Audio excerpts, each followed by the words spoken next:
Dans cette immensité non loin du cercle polaire, une espèce symbole de l'Arctique avait quasiment disparu. Mais aujourd'hui, dans ces boîtes, les voilà de retour. C'est un jour mémorable. Une fourrure aussi blanche que celle de l'ours polaire. Les renards arctiques retrouvent la vie sauvage. Ils vont bientôt chasser des rongeurs, creuser leurs terriers et repeupler la Scandinavie. Pour y arriver, des scientifiques norvégiens ont installé cet élevage à 400 km d'Oslo. Des hommes pour réparer les dégâts commis par d'autres hommes. Les renards arctiques ont été chassés pour leur précieuse fourrure. Et puis... Maintenant s'ajoute le changement climatique. La quantité de rongeurs qui leur sert de nourriture a tellement baissé que les renards arctiques ne peuvent plus subvenir à leurs besoins et se reproduire. Dans cet enclos, Christina a placé un couple de renards. Au début des années 2000, la Scandinavie n'en comptait plus qu'une cinquantaine. Là, c'est leur terrier.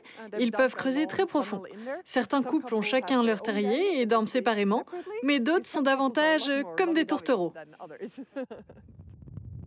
Autour de la tanière, des pics de bambou pour les protéger des aigles. Chaque jour, de la viande crue est apportée dans les 8 enclos. Le printemps est là, les renards doivent s'accoupler. Des caméras sont disposées un peu partout. Surveiller les naissances, c'est la mission des scientifiques. Au printemps, quand les bébés sont nés, c'est le moment où la neige fond et s'écoule. Du coup, les petits peuvent être mouillés et prendre froid. C'est pas idéal. Quand les renardeaux sortent de la tanière, on peut les compter, voir comment ils grandissent et interagissent avec leurs parents. Ce sont des informations utiles.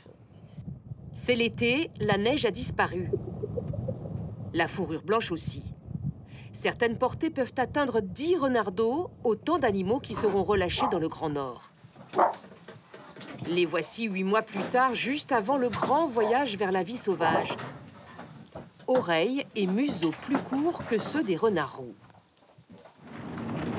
Chaque année, des dizaines de cages partent à travers la Norvège.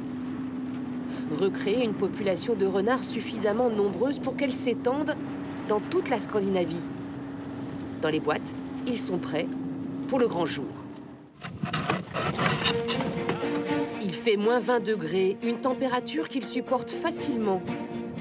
Pour assurer la transition, quelques points de nourriture sont disséminés aux alentours. Leur retour à la vie sauvage, c'est le plus beau moment de l'année.